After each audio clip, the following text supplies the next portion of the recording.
In this video, I'm going to teach you how to start investing in Trading 212. It's a very easy process, so make sure to follow along. Trading 212 is a popular, user-friendly platform, especially for beginners due to its low barriers to entry, low minimums, commission-free trading, and ease of use. In this video, I'm going to cover how you can download the tool and start using it, but keep in mind that I'm not going to go super in-depth about all that there is to know. I'm going to give you some pointers and you will be able to get started, but for a video of this nature and length, I cannot cover everything that there is to know about trading and investing in Trading 212, okay?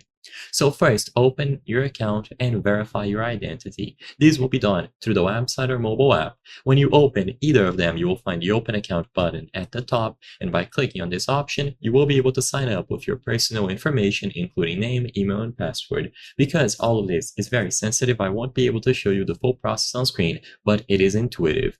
After this is done, you will have to choose your account type.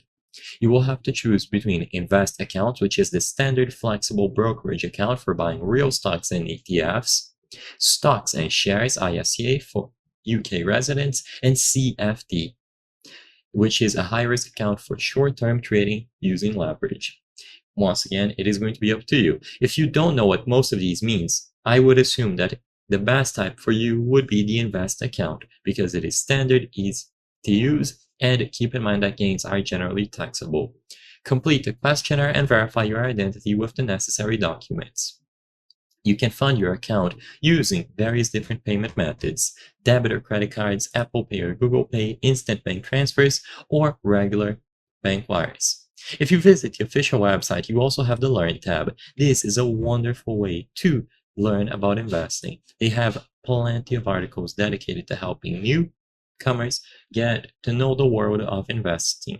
And the very first thing that you will see is the trading terms glossary. Always stop here if you don't know what something means, and they will have thorough explanations for all of these terms ordered by alphabetical order here. Super easy to use, and after you have the tool downloaded, you can find and make your first investment. So I hope I was able to help you. If this video helped you, please consider subscribing. As you can see, according to our channel metrics, 83% of the people watching our videos are not subscribed. By subscribing, you can help us make higher quality videos. Thank you for watching, and I'll see you on the next one.